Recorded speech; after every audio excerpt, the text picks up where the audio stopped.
Welcome to the Conversations That Matter podcast. My name is John Harris. We got a good but short show for you today. I'm going to do a few episodes this week, hopefully. I want to do three this week, and we'll see if I can do three next week. I don't know. I'm going to try to put out three. One of the reasons for that is I'm traveling, and I'm going to be doing some family and business traveling this weekend, and then next weekend I'm going to be heading out to Iowa for a top secret mission. So, and it does have to do with this whole social justice debate, and so I appreciate all your support, and those who do support me. It definitely helps me cover those expenses and do what I need to do. So I will talk more about that after it happens. Got some exciting things coming up and some projects I'm involved with. Wanted to start out this program, though, by putting some resources in your hands. We need resources, and I've told you before I'm coming up with a resource list. Part of the reason I've been stalling on that is because there's at least two books I know of that next month are coming out. Well, there's three. There's mine as well. There's three books that are coming out that I want to put on that resource list, and so I'm waiting for those to be available. But in the meantime, one of the books you can pick up is a really thin book. I mean, that's how thin it is. It's only like 34 pages, and then at the end there's the statement on social justice, the Dallas Statement. But it's called Social Justice versus Biblical Justice, How Good Intentions Undermine Justice in the Gospel by E. Calvin Beisner. And this was given to me by a friend, kind of washed out because it's so white, the cover. If I put it at an angle, you can kind of see the cover. It's got Lady Justice blindfolded there. I love it. This was given to me by a friend a while ago. Actually, it was last year, I think, and I never read it. And I pulled it out the other day. I was showing someone some of my books, and I remembered that I had it, so I started to read it, and I thought, this is actually really good. And one of the things that really stood out to me, one of the things I thought was that, you know, we really have some amateur exegetes out there pushing the social justice movement in Christian circles. And that's why when people say to me things like, well, you know, Al Mohler, or, you know, fill in the blank with whatever Bible teacher you want to put in there, you know, they're just not aware, or you're trying to justify somehow why they haven't come out swinging against this stuff in their own backyard. I don't think it's because of ignorance. I really don't. And one of the reasons is because as I was reading this book, it just struck me how simple it is to understand these things. It's really ignorance that social justice, quote unquote, Christians are playing upon when they try to sell you this stuff, this garbage. They give you very rudimentary interpretations, and they expect you to just kind of, they cherry pick from everywhere, and they expect you to just kind of go along with their interpretation until they can get to the next chain in their link in their chain. And, you know, Beisner takes, I think it was like the 5 or 6 most commonly used verses to justify equality of outcome, and he just shows none of them actually justify equality of outcome. Things like the Jubilee year and the church in Acts and their model and etc. So I just recommend it. It's biblical. It's very simple. You're not going to learn intersectionality or critical race theory or any of those things, but you will just understand better what does the Bible say about some of the basic assumptions, ethical assumptions that are being pushed on us.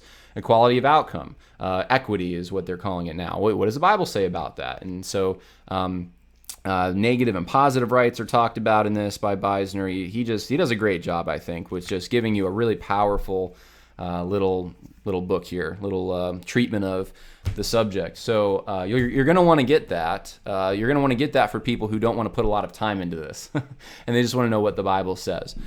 Social Justice versus Biblical Justice, How Good Intentions Undermine Justice in the Gospel by E. Calvin Beisner.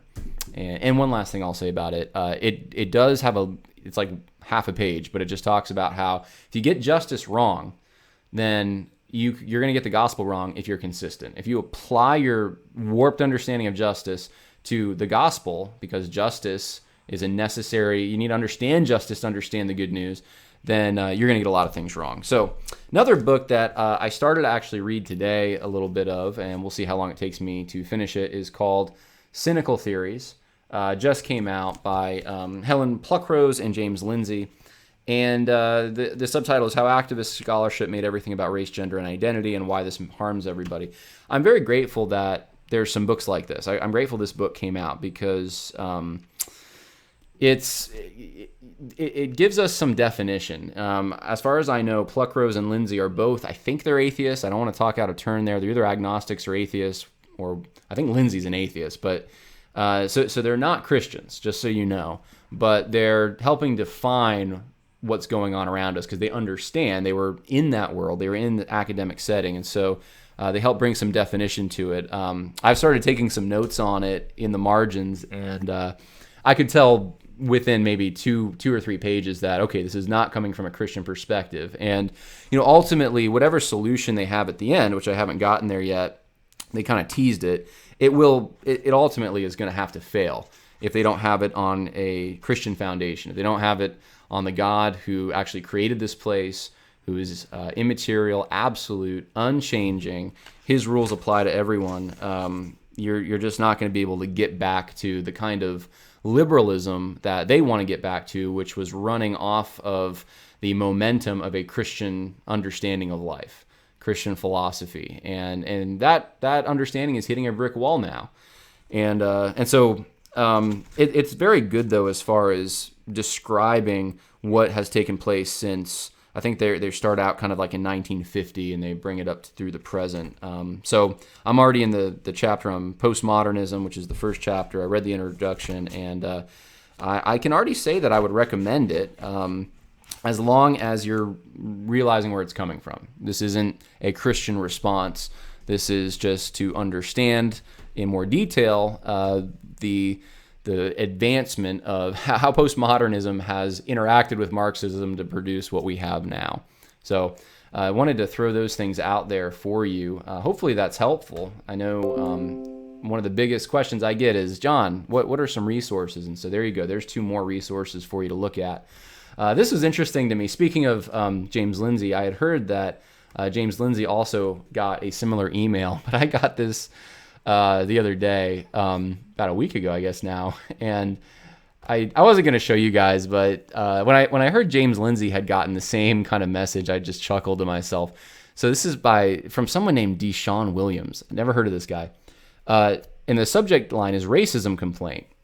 And so, of course, I heard that and I thought, okay, well, they probably found something that I said, whoever this is, that was somewhat controversial, maybe something I said in defense of, Civil War monuments or something, and he's going to say I'm a racist. And obviously I'm not. I denounce that. There's so much evidence that I can give you, but none of that matters. You got to understand, none of that matters. This is not about the classical understanding of racism that most of us have in our mind. This is a new definition. It's power relationships and microaggressions, and you just, by definition, are a racist if you're a member of the majority or oppressor class, right? So here's the complaint. Jonathan, I need to address some racism. I thought about addressing it on social media, but I think sometimes it's better to handle things like this privately. So you already get the shame coming your way, right? Oh no, what did I do? It's so bad that you couldn't even publicly address it? Okay. So I am emailing you. Someone brought to our attention a tweet by you. Oh no. You may not know it, but this is digital blackface, and it's racist. You may think it innocent, but digital blackface can be very hurtful to people of color. If you are against racism and an ally of people of color, then I ask that you stop with the digital blackface. I don't want to discuss it. I don't want to argue it. I just want it to stop. It's disrespectful. It's hurtful. And his name is Deshaun, and he describes himself as a Black Lives Matter and racial reconciliation specialist. That's his title. And so anyway, I clicked on the link, and it takes you. Maybe I should just click on this while I have it. I didn't think about doing that, but I'll do it. Let's see if I can find it right now for you to show you. Yep, I have it here. Okay, so I'm going to click on it. So it's going to take us to a tweet that I put out there, and I'll show you. It's a GIF that he's complaining about here. Let's see here if I can. Here we go.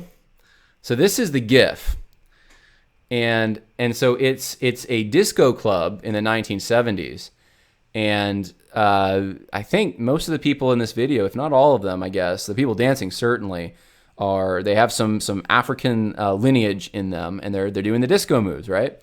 So here's the original tweet. I put this out there in February. I said, you want to know how blessed I am? I can bring junk like this home. It's for my thesis. And I don't have to worry about my wife going all feminist on me because she's already got me whipped into shape so much. And so it's a joke that my wife, she's already got me under control. It was just tongue in cheek kind of thing. It wasn't a joke. It was a self-deprecating joke on me, really, is what it was, not my wife. And so anyway, here's the book. All we're meant to be. A biblical approach to women's liberation, and it's trash. It's a terrible book, but I needed to look at it for some research I was doing. And so someone comments, everything about this book screams 1970s. And so I just posted a GIF there. I just typed in, 1970s disco or something like that, and this is what came up. Not even thinking about, this is what they say would be racist. Not even thinking about whether it's Asian, white, black, Martian, just people in a disco club. That's all I was conveying there. That's the 70s to me. And you can see the artwork on the book is quite the 1970s feel to it. So this was the issue. This was the complaint. This is what's got me and is getting me in trouble with the Black Lives Matter and racial reconciliation specialists there. So I thought that was kind of interesting. But we have bigger things here to talk about. We're going to be talking about a Gospel Coalition article, and we're also going to be talking about a post that some people asked me to explain more on music and intersectionality. Music and intersectionality, which may sound kind of unusual. How do those things relate? And frankly, now that I'm thinking about it, I don't know. How do they relate? They seem, it was one of these weird connections that just kind of took place in my mind as I was thinking. And so I started writing this little mini blog about it. And then people thought, well, that's really profound. Can you expand on that? So I'll try to expand a little bit, explain kind of what I meant by it. And hopefully you'll benefit by that. But I have noticed a cultural shift. And I think I've lived through some of it. I think many of you, if you're my age or older, you've certainly lived through it. And you can see it playing out in different aspects of our culture. So I see it playing out in music, but I also see it playing out in the rise of intersectionality. And so I'm going to explain all that. What am I talking about there? Let's start, though, with this Gospel Coalition article. I confess I have not read this whole thing in detail. The article is called Why I Hate August by K. Edward Copeland, and this was featured on August 29th, last Saturday, on the Gospel Coalition website. I'm going to read it to you. It's fairly short, and I just want to give you some of my thoughts. I confess I haven't really done anything more than skim this, so you're going to get some of my reactions for the first time here, but this is a problem, in my opinion. This is why, if you want to take an article, a recent one, and say, why do people not care for Gospel Coalition so much? It's because of articles like this. So you can already see, here's the picture. Kyle Rittenhouse, the 17-year-old in Kenosha who ended up killing someone in what looks to be self-defense, is featured here. And the person, I think this is the person that he shot. So, or one of them, because I think he shot two people. But let's go over this. I love hot weather and family celebrations, and yet I hate the month of August. My sister and I were born in August. As a child, I confessed Christ in August. As an adult, I vowed fidelity to my bride in August. Okay, stop right there. Those are the three biggest celebrations, blessings, things that mark time in one's life. I mean, you're talking about your birthday, your spiritual birthday, life and eternal life, and then your wife, your anniversary. They're all in August. So if that's the case, you would think, right? And I think this is the contrast he wants to make, but you'd think August would just be flavored with all kind of celebration. I mean, in my mind, you could be in the gulag. You could be in a horrible situation, and yet August would still be a better month than most every other month because of the things that the reminders. That's what those events should be, reminders that, wow, okay, God, I'm still alive. Look what God's done. Look at the eternal life that's guaranteed for me. Look, I have a wife and a family. Look at what God's done. So you'd think even under the worst circumstances, this would be a great month or better than other months. but not for Mr. Copeland here. So he says that despite the annual celebrations of these significant events, my heart always hurts literally and profoundly toward the end of the month. Over these last few trips around the sun, I've attempted to self-diagnose my perennial pain. I've come to some conclusions I would prefer not to face. My heart, however, won't allow me to avoid them. I hate August because it reminds me that some view bodies like mine as disposable. So he's saying that despite the three biggest blessings in his life God has given them, they somehow pale in comparison to these horrible events that he's going to go over and how they affect him personally. And he's trying to this guy's in his own head. He's looking, in my mind, this is a guy who's turning inward instead of looking outward at the blessings that God has given him in this month. But that's my gut reaction, reading this more in detail for the first time. So he says, headline here, still haunted. I don't mourn my mortality theologically. All flesh is like grass, and our bodies are destined for dust. Those of us who are in Christ are awaiting new bodies. What hurts my heart is that in the country where I live, my body is disposable existentially. This was tattooed onto my heart around my 13th birthday. So it's interesting he chose to get married in the worst month in his mind, because I'm assuming he didn't get married before he was 13. So I don't know. There's that. That summer, I saw the image of Emmett Till's bloated, beaten beyond recognition body in a magazine. As I saw it, I reflected on the fact that I was almost the same age as Till had been when he boarded a train on August 20th, 1955 to go from Chicago to Mississippi to visit relatives. He had to have passed by Kankakee, hope I'm pronouncing that right, Illinois, where 20 years later I sat horrified at the image of his remains. At school, I read in history books that 20 and odd, I'm not going to say the name just because people like to take my words out of context sometimes, but black people from the White Lion, an English ship, were brought to Virginia colony at Point Comfort on the James River on August 20th, 1619, and sold for food. Yet when I saw the relatively recent magazine images, I began to suspect August was still a dangerous month for bodies like mine, even hundreds of years later. It's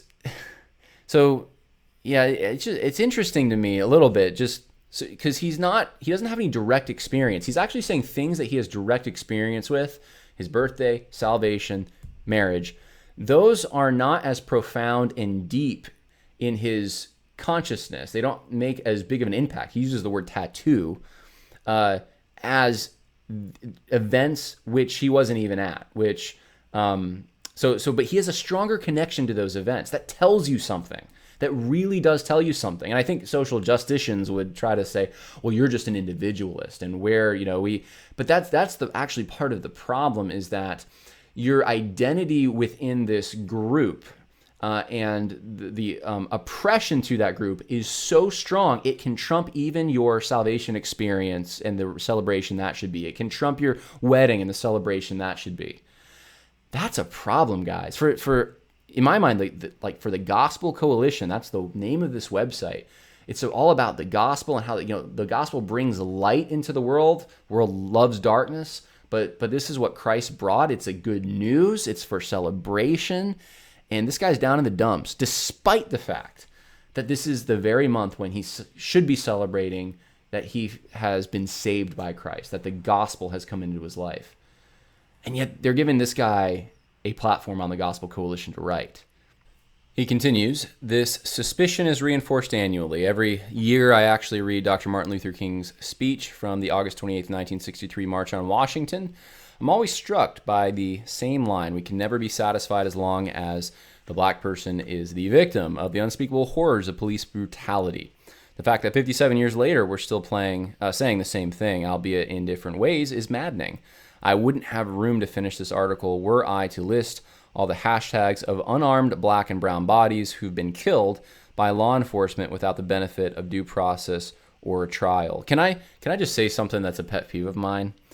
When people say bodies, when they reduce, it just seems so reductionistic to take a color and then black, brown, white, whatever, and say bodies. You kill people.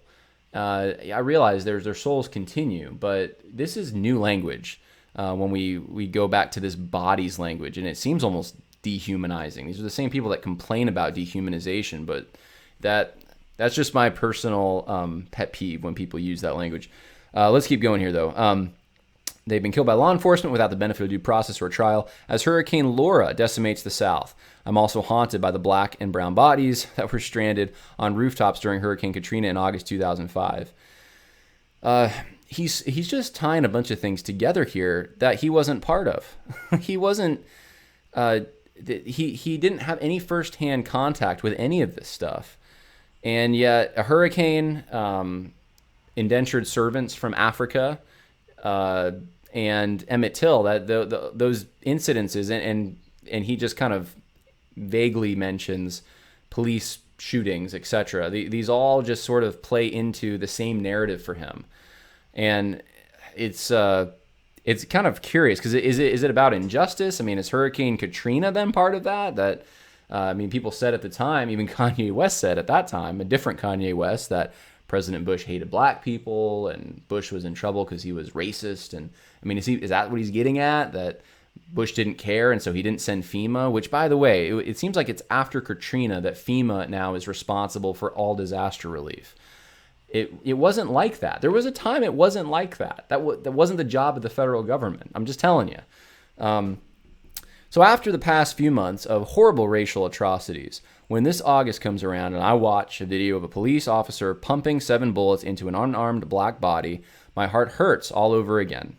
Until an hour before I wrote these words, Jacob Blake's paralyzed body was handcuffed to a hospital bed, clinging to life. By the grace of God, I once again reminded of something August won't let me forget. So his identity is so immersed in this physical similarity he has to other people with a skin that is the same shade as his. That's the language he's using. You may say it's cultural, okay, but the language he's using is black, brown bodies. And so, Jacob Blake's incident, without going into all the detail on it, because usually you start going into the detail on these incidences and you find out it's not the cartoon the media wants you to believe. It's not motivated by racism. Most of the time, every incident that's coming to my mind right now, there was no evidence that racism played a part in it.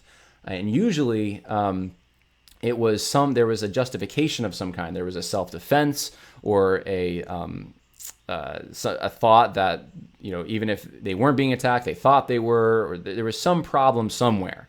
And the Jacob Blake situation's no exception to this. Just go read in detail about the incident. Don't listen to the little clips that you see on CNN or even Fox. Don't listen to those things. Go and read a good article on sequentially what happened. And when I mean clips, I'm talking about that what was it, 20-second video that doesn't show you what took place beforehand. There was a lot going on in that. And so I'm not defending to the teeth everything the officer did, but I'm saying there's another story you are not hearing. And it does, when you hear that story, because I have heard that story, it's not the point of my video today. You don't come away thinking that this is a racist police officer or a police officer that is brutal necessarily. You come away thinking that this police officer was very scared because of criminal conduct, because of an altercation that took place before the video started, because of what Jacob Blake was reaching for in his car. These are the kinds of things that fill in the gaps of the story. But this author wants to weave a narrative here. And Jacob Blake is the next link in his chain for weaving this narrative that there's this war on black, brown bodies, and he's linked to these things in such a strong fashion that it makes him depressed. It ruins the month of August. It is a stronger link than his identity in Christ. If I was his wife, I'd be offended. His identity as a married man, his identity as even just a human being who has been given life by God. This is stronger than all that. That's what I'm getting reading this. That's what it sounds like he's saying in so many words. Egregious contrast. He says, that's the heading. This August, however, the hurt is amplified by an egregious contrast. So here's where we're getting to the meat of this. Kyle Rittenhouse killed people in the middle of the street on camera and in front of witnesses, and then smoking rifle at his side casually strolled past law enforcement. This is such a botched job. This is already wrong. He didn't casually stroll. The police officers passed him, right? He was trying to surrender. He had his hands up. He wanted to be taken in by the police officers because he was being chased by a mob. And this is how this author at TGC is twisting this. Smoking rifle at his side, casually strolled past law enforcement. That's a lie. He didn't run away. He didn't hide. Yes, he did. He did both those things. He showed no fear. Running away, putting your hands up, trying to surrender to the police, what is that? He assumed there was something about his person that would allow him to approach law enforcement with a visible automatic weapon that had just taken lives and live to tell about it. Or maybe there was a bigger threat, the fact that he had things being thrown at him, the fact that he was being attacked. I mean, the New York Times has done a lot of the media outlets, but New York Times is what I'm thinking of, have really tried to investigate him for racism. Where was he that night? What motivated all this? And they can't find stuff.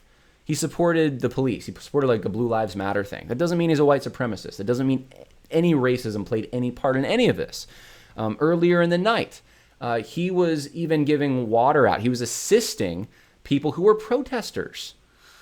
So don't tell me this guy is out there, because he's just a racist who wants to kill black and brown quote unquote bodies, which is the insinuation that you're being given here, and that he's just on the side of the police because look, he is not afraid of anything because the police are going to come. If you understand the situation, which many accounts now have come out about what's going on in Kenosha, then it's unsafe to go outside without being armed. It's a war zone there.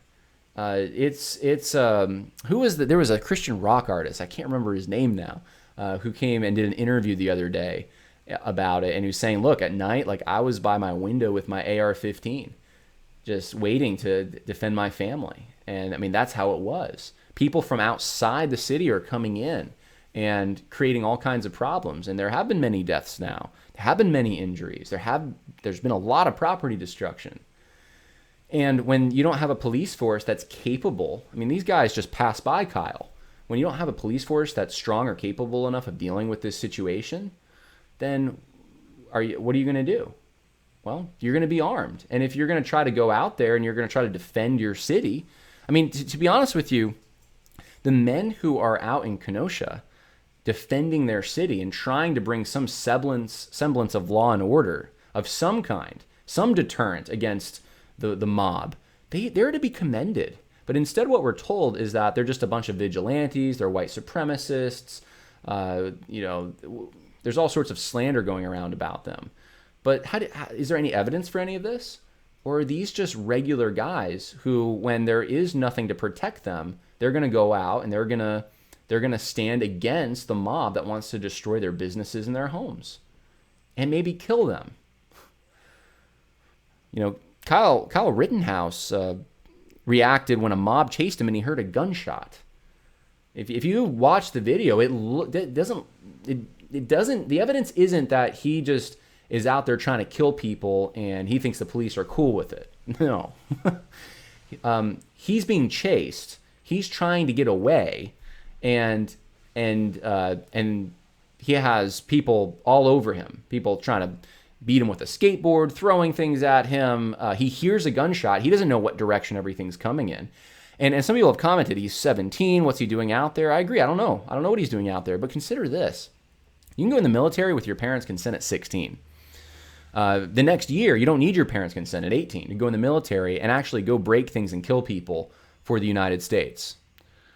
You can vote at 18. There's a lot of things you can do at 18. That should be an adult. For him to be 17 and out there is not necessarily inappropriate. If he's mature enough, I know some of you are thinking probably about your 17-year-olds or 17-year-olds and you're thinking they wouldn't be ready for that. Yeah, but how do you think we got this country in the first place? There's a lot of men around that age. Even in World War II, you had men around that age going off to war. And some of them lying about their age to do it. But, this is not this is not, I think, what the media is trying to paint this to be. That this little kid was radicalized by some white supremacist, and so he's out there, going around the streets, and the police are supporting him, and he's just going to kill black people. No, it's not what you see at all, and it just disturbs me to see this. There's an article. If you're going to read any take on this, and there's a lot of takes that you can read on this. This article by Leon Wolf in The Blaze, I think, is actually. It just goes through and picks apart the media narrative, and so I would just recommend that to you if you're trying to figure out kind of what happened. It's got some embedded video and stuff.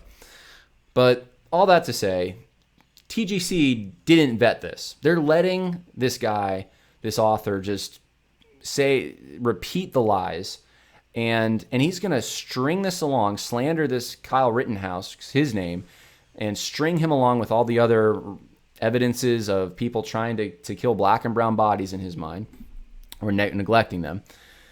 And so he says, when armed mass shooters are like Kyle Rittenhouse or Dylan Roof, which those two do not belong in the same category, are apprehended without incident, and unarmed black people are killed out of fear that they might be armed, we have a more insidious problem than a few bad apples. This thing is cultural, pervasive, and abominable.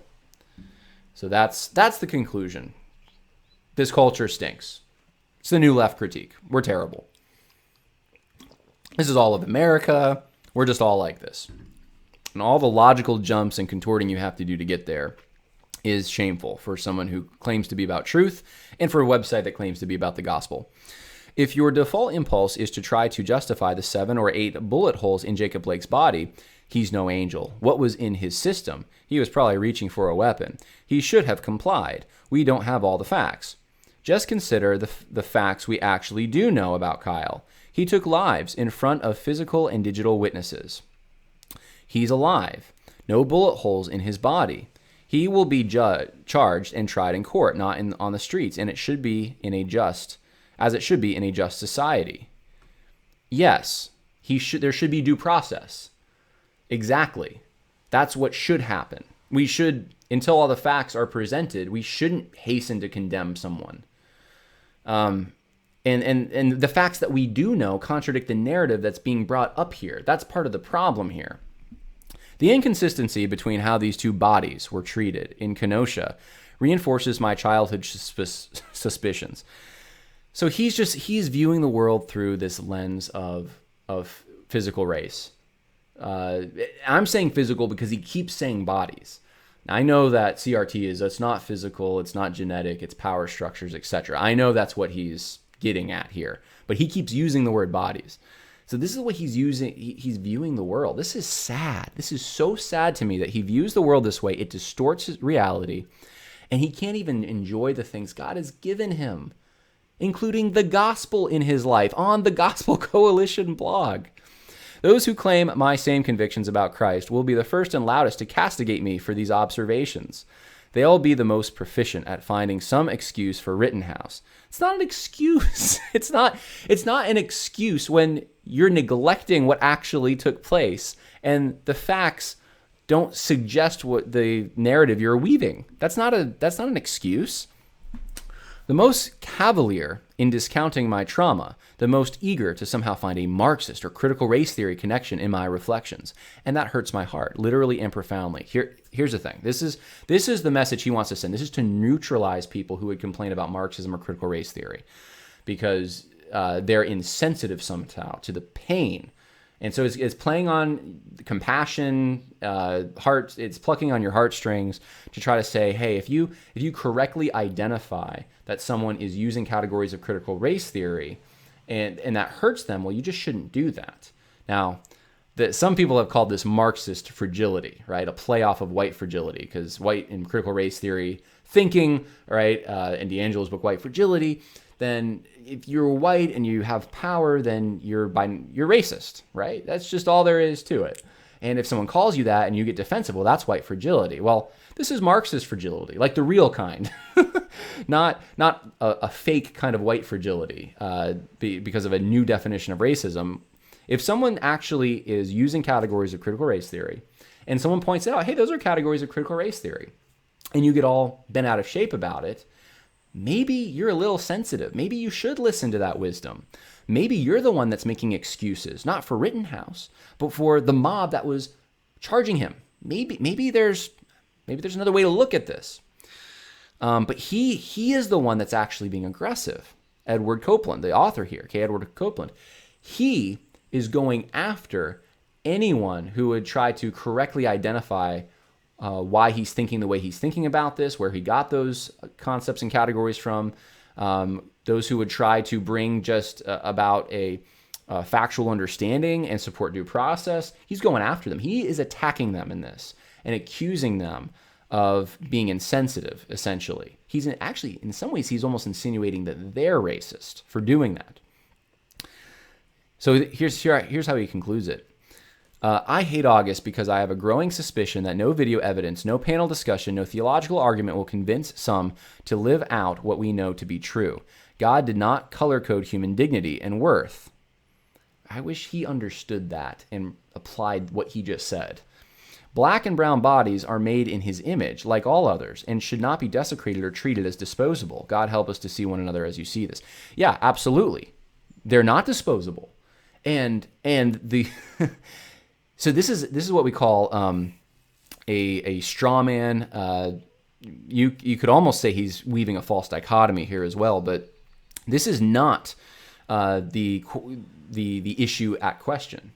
This is not something that's controversial. The difference between the people who disagree with him and himself isn't that they just don't care about black and brown bodies, which is what he is insinuating here. So again, he's insinuating that you're racist of some kind if you disagree with him.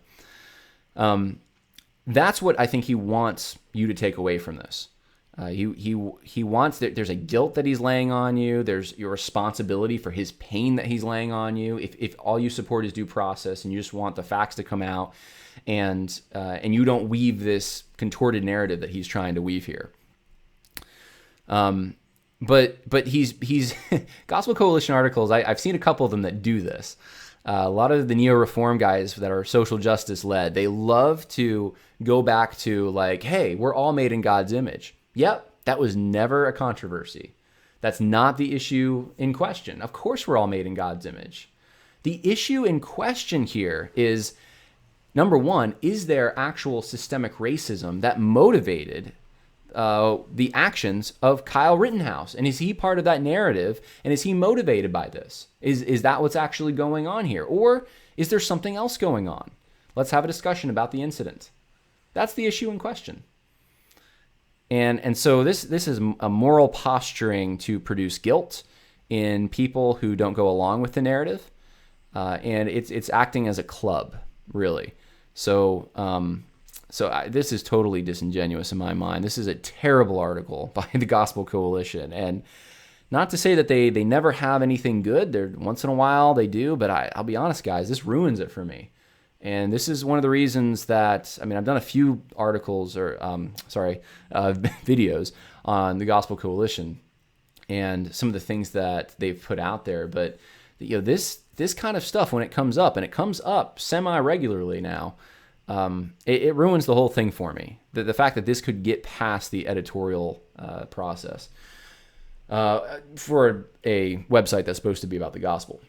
So, that's on a down note a little bit there. But I just wanted to point that out to you. This is something that can be corrected. The Gospel Coalition can apologize for this kind of slander. That's what it is. It's slandering this young man. The Gospel Coalition can apologize for slandering the whole country if they want to, especially for running an article from a guy who can't seem to see that is celebrating his own salvation in Christ and his wedding anniversary and his birthday of God giving him life is somehow more important and it's better. It makes things better than his down in the dumps attitude about all these horrible things he says takes place in August. The gospel should really be something that trumps all of that. That no matter if you're Paul in jail, you want to talk about some systemic oppression in Rome, let's do it. But if you're Paul sitting in jail, you can rejoice, you can sing. Doesn't seem to be an attitude that K. Edward Copeland can relate to. And that's a problem for a website calling themselves Gospel Coalition. Okay, I'm beating a dead horse at this point. So, like I said, I didn't really read it in detail. I kind of skimmed it. Now that I'm reading it in detail, I'm more irritated about it. Let's go to the final topic I want to talk about here, which is, let's see here, the music and intersectionality. I wasn't expecting to do this. I had a thought and wanted to get it out there, and I developed it as I was writing it. And so here's the deal. I'm going to actually put my headphones on, and we're going to look at some music, some really old music. Some of you may not like it. Some of you might. Most of you probably haven't heard this. So little bio information about me. When I was young, I still remember this. I was probably 8 years old or so. I don't know. My father was going to a pastor's meeting, and he took me along with him. And so I was really young. We would usually get like meatball subs when he'd take me out some place. These are my old childhood memories. And I think we were going to Binghamton, New York. It was a long drive, and we're going through the Catskill Mountains. And he had this old tape of this group called the Sons of the Pioneers. Old group. If I'm not mistaken, there's still that group actually might be in existence still. They do like Chuck Wagon performances out west somewhere. But at one time, this was a really popular group. And so I posted this. I played an excerpt from it, and I just want you to listen. I won't play the whole song, but listen to this. This is Roy Rogers and the Sons of the Pioneers singing a song called Blue Prairie in 1942. Listen to the harmonies.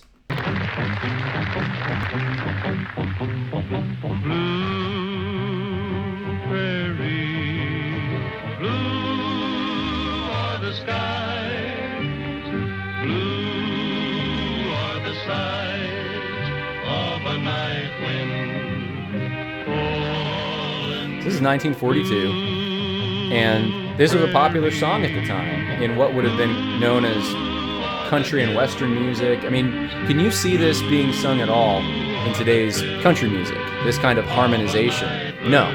That's the answer. You will never hear it. Every beating heart beats a rhythm that is blue, and the moon has cast a blue reflection in the dew. So the wind while on its way, I know in the country genre, since that's a lot of what I listened to when I was a teenager and still tend to listen to, although I don't like a lot of the modern country. We'll stop playing it there. There have always been vocal groups, but less so as we approach the present time. So I think the Zac Brown Band might be one of the last more vocally driven groups in country music, but even they weren't like what you just heard. In the Zac Brown Band, I mean, even listen to the name of it, it's about Zac Brown.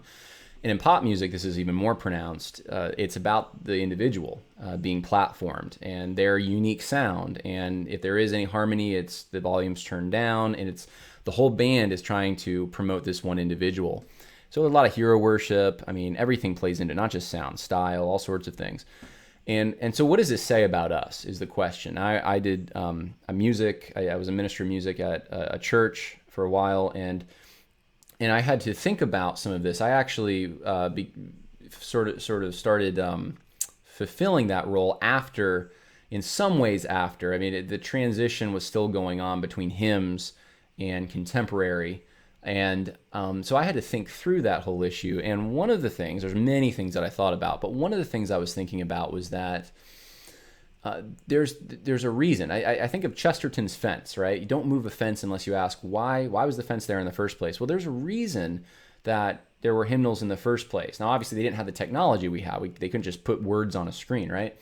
But they had notes. Obviously, they could have just given you hymnal with words, but there was notes in there. There were 4-part harmonies.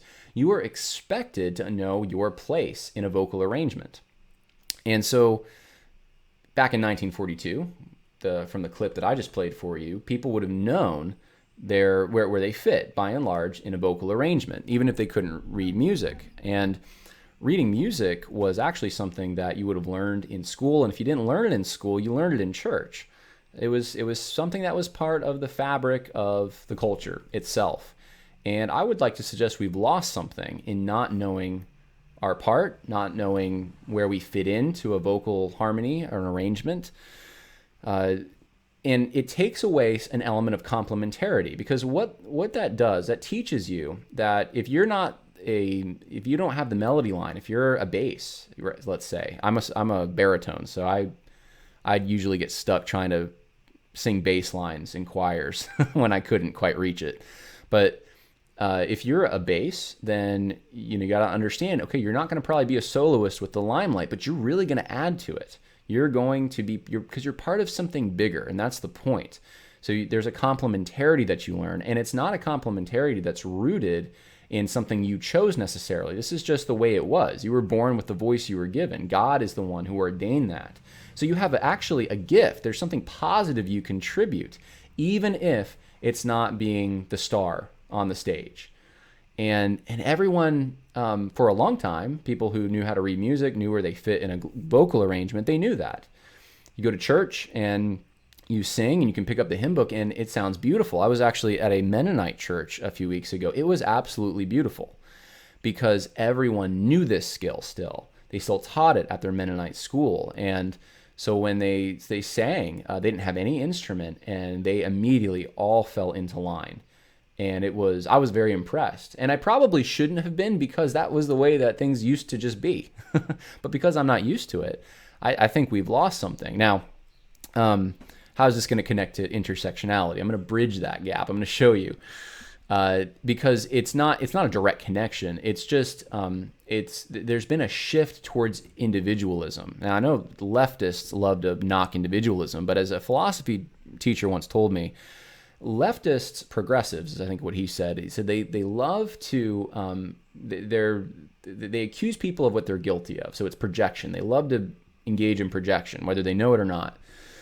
And progressives tend to be very individualistic people. They have their lens of their social group and their oppression and all these things, but they always want to be the ones with the experience, the ones that are, if it's to their benefit, the ones who are oppressed. They always have something like that, and it's all based on their individual experience and the individual lens that they look at the world through, and they override cultural mores, norms, customs, traditions, because of abstract concepts in their mind about equality and inclusion, all these things, but these are abstract things that exist in their mind, so individual minds, and they want to then implement that across the whole entire culture to control the world of things, the world of objects. So this is individualism, actually, like on steroids. But the progressives, it's individualism of a sort. Progressives don't view it that way. They like to say that conservatives are the individualists. So without getting it all into that, I just wanted to kind of tip you off to where I'm going here. Progressives have been, in my opinion, pushing culture towards individualism for a long time, or at least they've been they've endeared themselves to that push. Whether they were pushing it or whether it was just being pushed by another force, they've embraced it. And intersectionality is one of the areas in which they've embraced this, because intersectionality says that you have a unique, you score on this scale in a unique way. And the scale is based on a standard of egalitarianism. It is this standard that we should all meet, right? If there would be true equality, we would all measure up to this standard, but the problem is we don't. And why don't we? Well, because we're oppressed. There's certain differences that we have, and they could be cultural, they could be physical, they could be environmental, the list goes on. Gender, you have these differences, and you don't stack up on the power dynamic chart. And so the goal should be to try to get everyone to stack up, to try to get political representation for those who don't stack up.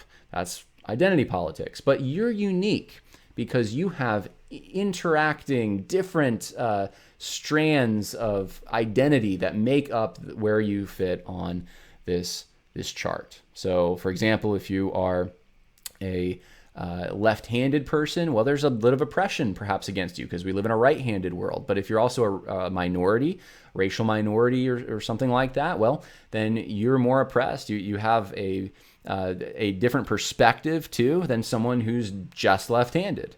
And if you're gluten-free, perhaps, you have, if you have asthma, there's all sorts of things that you could put into that that generator to find out where you stack up. Well, what that does is it actually neglects something that God has given you, and not just God has given you, but it's in the sense of him physically designing you, but also the context in which God has placed you socially, etc., in history. It neglects the fact that God has put you in a certain spot in a certain time for a certain purpose.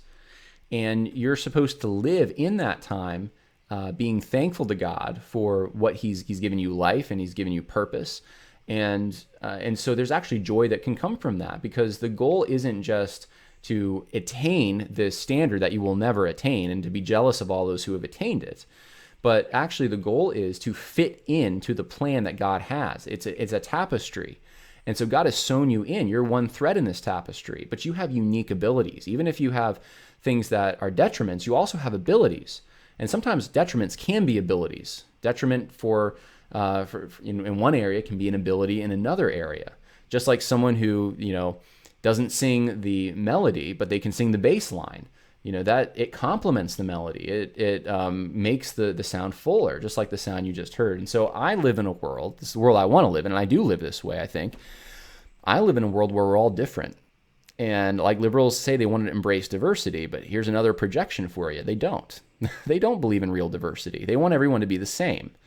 And real diversity means that you actually do embrace those differences and you focus on what you can do within different contexts and within different abilities, and how those things can actually, how people can live together who have those differences and become stronger. I mean, that's what e pluribus unum was supposed to be.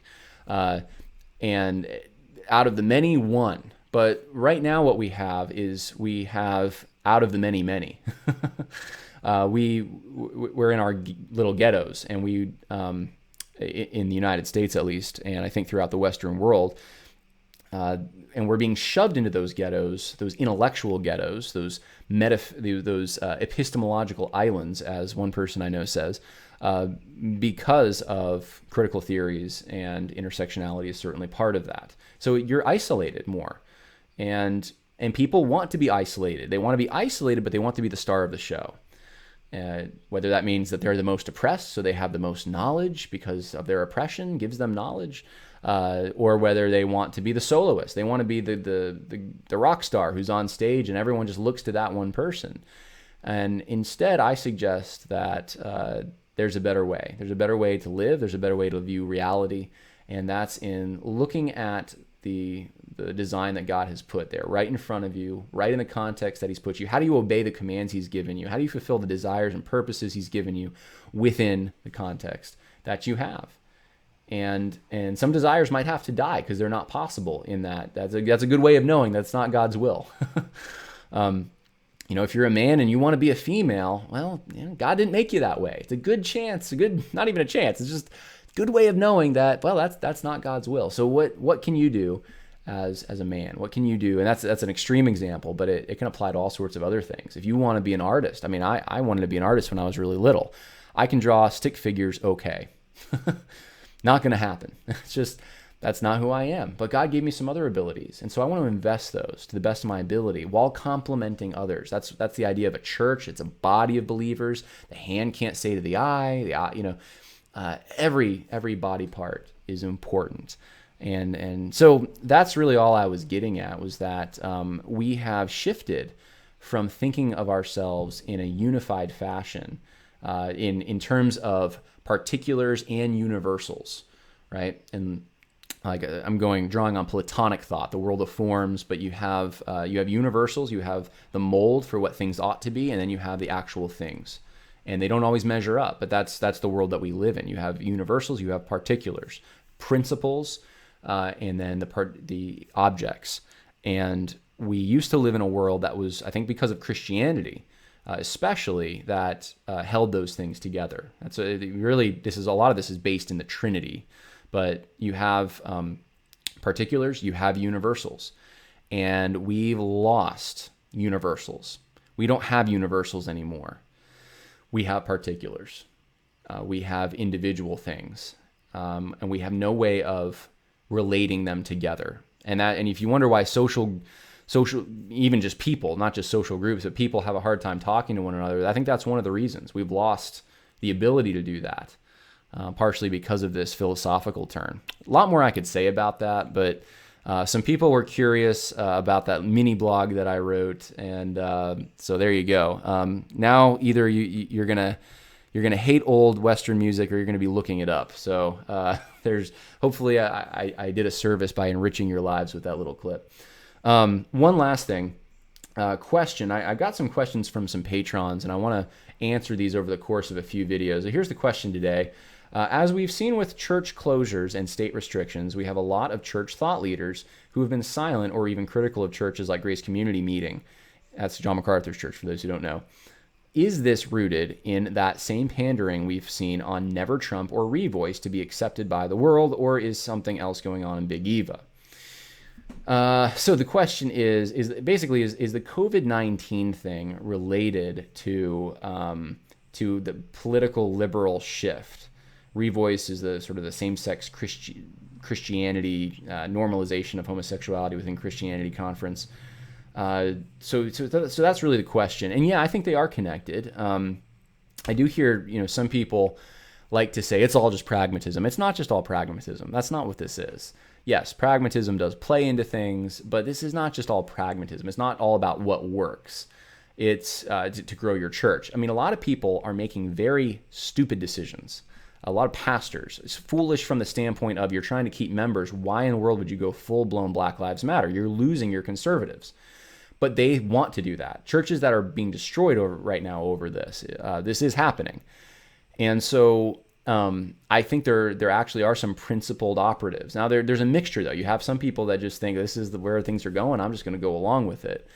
But make no mistake about it. When you remove God, nature abhors a vacuum. Something's going to fill that place. And if you have all these moral scruples of wanting equity and inclusion and diversity, etc., then you're going to need some kind of force to bring those things about. There's got to be some kind of collective action and some way to organize that collective action. Well, it's going to be the government. Right? For all those who want to say, well, we can do this within the church, just listen to me, it's going to end up being the government that ends up doing these things. And so you kick God out of the equation, and you're looking for justice, and you're, the social justice kind of justice. You're looking for really a version of a utopia that you want to implement on this world. Who are you going to look to try to get that done? You're going to look towards government. And so I think these things are intrinsically connected, because it's, number one, it's the same group of people by and large who are pushing the Never Trump stuff, the Revoice stuff, politically liberal stuff, and are also against Grace Community Church for meeting. They want to be in the good graces of the liberals. There's a half the country that they don't care if that half of the country, the Republicans, accept them. They just don't seem to care. They want to be in the halls of power. As much as they think power is a problem, they would like to have the media, which is owned by the liberals, Hollywood, the education establishment, the Democratic Party. They want these people to like them in some way, shape, or form. And so this bone in their body that they have for the common good, along a secular vein, not even a common good as defined biblically, but just a common good. Love your neighbor, put on a mask, these kinds of things. The common good is, going to be addressing, we're going to have to address global warming for the common good. We're going to have to address COVID-19 for the common good. We're going to have to address systemic oppression for the common good. All these external threats that liberals, I keep saying liberals, I'm saying revolutionaries, progressive revolutionaries, they want to tackle. You're seeing an echo in the church in certain quarters. You're seeing in the elite in evangelicalism, they're echoing that. They want to be part of those responses as well, and they want to try to try to build them on a Christian foundation. The common good is rooted in some Christian principle of some kind, so they distort biblical passages to get there. But it's definitely all related. It's all coming down to control, authoritarianism, and it's kicking God out of the picture. It's going to be a cooperative effort of mankind. It's the Babel instinct that you see happening. We're going to overcome all these problems together. And if we trample over the Constitution to do it, that's fine. If we have to really do contorted understandings of the Bible and trample the Bible in the process, that's fine. If we have to trample over local and regional identities and symbols and whatever, that's fine too. But we're going to enter this brave new world, this technocracy. I think they know where this is going. I think there's some people on the top that really know where this is going in evangelicalism, and they're paying attention to what the World Economic Forum says. They probably know people there. And where's the church going to fit into all of this when global elites have the reins of power and they want to be in their good graces? That's my gut feeling on this. That's my way of answering that question. I think they're related. Doesn't mean that everyone's consistent. Not everyone is, but a lot of the same actors are taking the same sides in all these debates. I do want to put out some more stuff just to remind you guys later this week. Some more. In fact, I wrote down a few things to talk about. Maybe I'll just give you a little bit of a preview real quick. Let's see. We're going to talk a little bit later this week about the Democratic Party and evangelicals supporting the Democratic Party. We might talk a little bit about the North American Mission Board. And people have asked me to do QAnon, to talk about QAnon and conspiracies. So I will try to do that. I will try to talk about some of that, unless the world implodes before then, which is perfectly possible. But don't forget these resources: Social Justice versus Biblical Justice by E. Calvin Beisner, and Cynical Theories by Helen Pluckrose and James Lindsay. Hope you enjoyed that. We'll talk later in the week with you. And until then, God bless.